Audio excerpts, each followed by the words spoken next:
Hello, this is Pastor Tim again, coming from you to Central Texas, from Bend and Lomita United Methodist Churches, little churches that serve the central part of Texas in these small towns in which we reside. We invite you to join us at 9 o'clock on Sunday morning on Facebook for a live stream, or to come see our website and find more information about us. We have a good time. We are sharing with you some great themes of the Bible because I have an idea that people who start opening the Bible and trying to read it, it's rather confusing and rather a daunting task. And so you need a place to begin. And so knowing the great themes of the Bible, what is spread out throughout the whole Bible, it helps us to understand what the scriptures are talking about, individual scriptures, and how they relate. Today we're going to talk about atonement.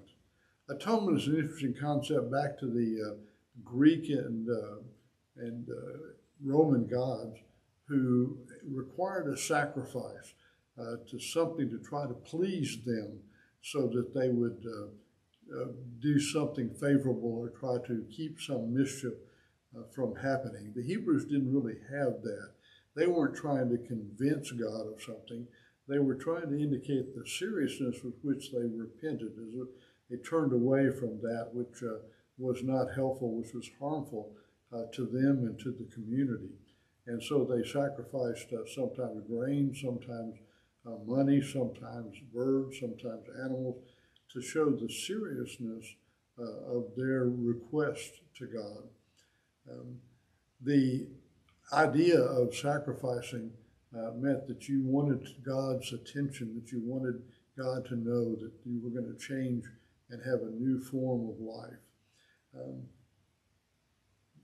Jesus came along and was offered something different.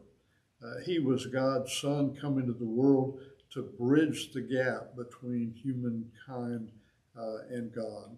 And so the only way to bridge that gap was for God to take the initiative, to come to earth in a human form, to show signs of God's grace and God's love, God's kingdom, the power of God loose in the world. That's where some of the miracles, that's where the miracles came into play in the teachings of Jesus.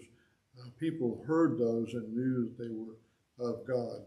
He bridged the gap in a way that nobody else could because it was God taking initiative. Of course, the ultimate bridging of the gap was in the cross, where God reached across sin and death and reached and plucked us out and gave us a new source of life, a new way of existence. The word for atonement is an English word from the Middle Ages, at one-ment. That which is broken, that which is divided, God then mends.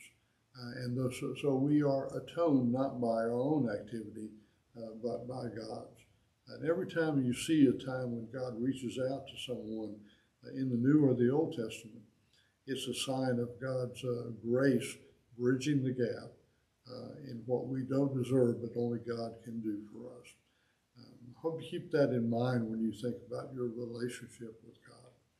I'll see you next time.